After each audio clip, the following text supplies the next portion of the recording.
મોરબી પાલિકાની બેદરકારી સામે લોકોમાં ભારે રોષ છે। પાણી તો આવે છે પરંતુ દૂષિત અને તંત્ર સાંભળતું નથી। જુઓ મોરબી પાલિકા તંત્રની બેદરકારી। જાણે કે સીધું જ ગટરનું પાણી લોકોના ઘરના નાળામાં આવતું હોય તેવું લાગી રહ્યું છે। આ દ્રશ્યો મોરબીના નાની બજાર વિસ્તારના છે, જ્યાં છેલ્લા 15 દિવસથી ગંદા અને દુર્ગંધથી ભરેલા પાણીથી લોકો ત્રાહિમામ પોકારી ઉઠ્યા। લોકોએ હવે મનપાના સત્તાધીશો અને કમિશનરને આ મામલે અલ્ટિમેટમ આપી દીધું છે। 15-20 દિવસથી પાણી આવું દૂષિત આવે છે, તો પાણી અમારે ચોખ્ખું જોઈએ એમ। અમે ટાઈમે વેરો ભરી છીએ, ટેક્સ ભરી છીએ અમે ટાઈમે, તોય આવી રીતે કે મહાનગરપાલિકા વાળા પાણી ચોખ્ખું નથી આપતા।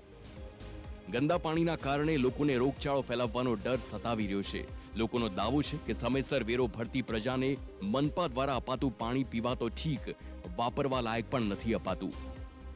પેટમાં દુખે છે, રોગચાળો થાય છે, માંદા પડે છે, એટલે તમે ઝાડા ઉલટી થઈ જાય છે અમારે। અને આ પાણી અમે પીએ છીએ, બધાને તો ફિલ્ટરની સુવિધા નથી હોતી કે બધા ફિલ્ટરનું પાણી પી શકે। તો આ બાબતમાં પૂરેપૂરો ટેક્સ ભરે છે, પૂરેપૂરા નળના પૈસા ભરે છે, તો છતાં મોરબી મહાનગરપાલિકાના કમિશનર સાહેબને ધ્યાનમાં નથી આવતું।